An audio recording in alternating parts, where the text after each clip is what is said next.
एक बात मैं आपको और बता देता हूं, और ये बात मैं पहले 2-3 बार बता चुका हूं, और इस पे लोगों ने कमेंट भी किया।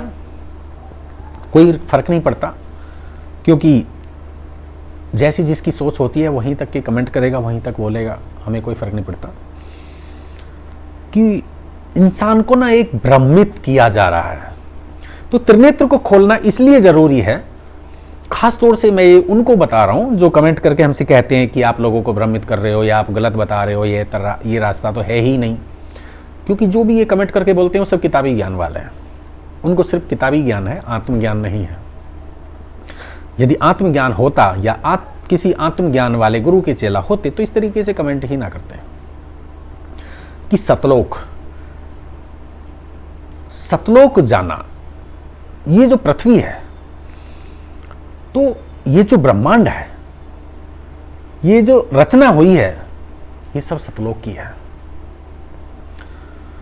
अब मैं कुछ गुरुजनों की बात करता हूं। कुछ गुरुजन कहते हैं कि सतलोक में 84 लाख योनियां नहीं है, वहां पे ये नहीं है, वो नहीं है। मैं कहता हूं कि सब कुछ है, वहां पे सब कुछ है, और इसको आप अपना त्रिनेत्र खोल के ही देख सकते हो। जब तक आप अपने त्रिनेत्र को खोल के नहीं देखोगे तब तक आपको पता कैसे लगेगा। एक हमारे गुरुजन हैं, मैं उन्हें सर झुकाता हूं और सतगुरु ही बोलता हूं, नाम नहीं लूंगा। एक वीडियो में वो बोल रहे हैं कि वहां पे 84 लाख योनियों से आपको छुटकारा मिल जाएगा, मोक्ष मिल जाएगा। वही दूसरे वीडियो में बोलते हैं कि जो भी यहां आया है वो सतलोक से आया है, चाहे चींटी है, हाथी है, कीड़ा है, वो सब सतलोक से आया है। तो मतलब क्या हो गया कि वहां पे सब कुछ है। मैं आपको इसलिए बोल रहा हूं कि मैंने अपने आंखों से सब कुछ देखा। अब मेरी बातों पे कोई विश्वास नहीं करता, तो जो गुरुजन बोल रहे हैं, जो तुम्हारे ही गुरुजन बोल रहे हैं, उन पे तो कम से कम विश्वास करो। और ये हकीकत है, ये हकीकत भी है कि जो भी पृथ्वी पे है वो सब सतलोक से आया है। सारी सृष्टि की रचना सतलोक में बैठ के हुई। चींटी, हाथी, शेर, चीता, पेड़, पहाड़, पौधे, इंसान, यानी जो भी जीव है, जीवन, जो भी जीव है वो सतलोक से आया है, और जो यहां है वो वहां भी है। तो जिन 84 लाख योनियों से मोक्ष पाने के लिए इंसान शोर मचा रहा है कि सतलोक जाना है, सतलोक जाना है, सतलोक जाना है, जब सतलोक में सब कुछ है तो मोक्ष कहां मिला? मेरी बातों पे ना जाके अपने त्रिनेत्र को खोलो और ये देखो कि जो मैं बोल रहा हूं ये सच है या झूठ है। तो मोक्ष कहां मिला? जो यहां है वो वहां भी है, वहां नहीं है तो सिर्फ एक तेरा मेरा। दूसरा, यह भी सच है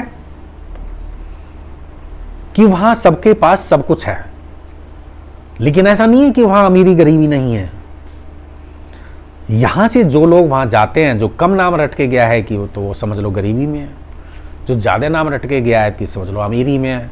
भेदभाव, जैसे एक गुरु होता है ना, उसके 10 चेले होते हैं, तो जो ज्यादा सेवा करता है वो गुरु के ज्यादा नजदीक होता है, जो कम सेवा करता है वो कम नजदीक होता है। एक चेला ऐसा होता है जैसे लोग कह देते हैं भाई ये तो चमचा है। तो यही तरीका वहां भी है। या तो इतना मंत्र जपो, इतने नाम जपो कि आप उस ईश्वर में ही विलीन हो जाओ, आपको किसी की शरण में रहना ना पड़े, बिल्कुल सतपुरुष के अंदर जाके विलीन हो जाओ। बाकी गाड़े घोड़ा हर चीज है, फल भी है, सब कुछ है। ये मैं पहले भी कह चुका हूं कि यदि वहां फल है तो योनि भी है, वृक्ष भी है। वृक्ष क्या है कि योनि। यदि वहां दूध है तो गाय भी है। समझ रहे हो जो मैं समझाना चाह रहा हूं? ये समझो, भ्रमित होने की जरूरत नहीं है। जो भी देखना है आत्मज्ञान को प्राप्त करो। अपनी आत्मा ही ईश्वर है। ईश्वर कहीं नहीं है, हमारे ही अंदर है। आत्मा ही ईश्वर है।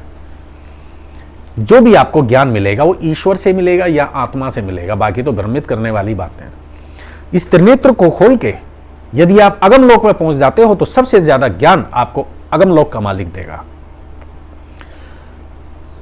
तो आत्मज्ञान इतना जरूरी है इंसान को, ताकि इंसान भ्रमित होने से बच सके। इसलिए इस त्रिनेत्र को खोलना बहुत जरूरी है। क्या सच है क्या झूठ है आप ये सब जान सकते हैं।